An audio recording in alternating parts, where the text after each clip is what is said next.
Oui, la valeur d'un livrable ou d'un résultat ne repose pas sur le labeur qu'on consacre pour y arriver, la transpiration, la sueur.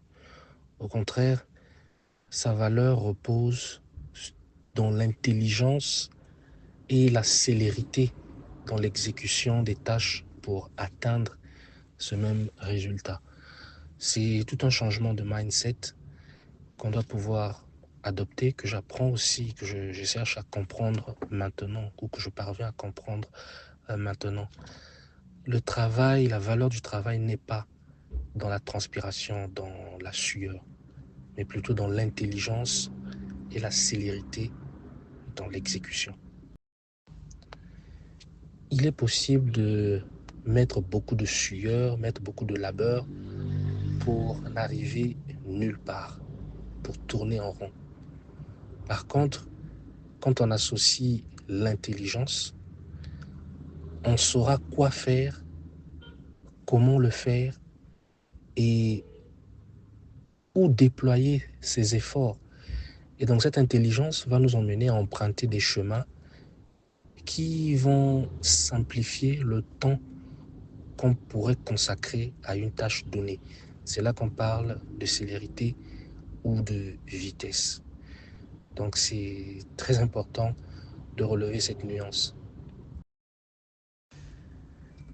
Certaines personnes font des choses qu'on dira extraordinaires avec une telle facilité, une telle nonchalance, c'est-à-dire ils ne font pas d'efforts pour faire des choses que les autres trouvent difficiles, extraordinaires.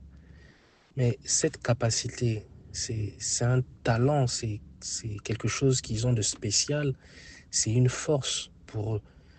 Et la tentation, malheureusement, pour de telles personnes, c'est de dévaloriser les tâches, voire même les résultats qu'ils produisent à partir de cette forme de nonchalance, de facilité, parce qu'ils ne comprennent pas comment et pourquoi les autres n'arrivent pas à agir avec autant de facilité qu'eux. Et donc, du coup, ils dévalorisent aussi ce qu'ils font, malheureusement.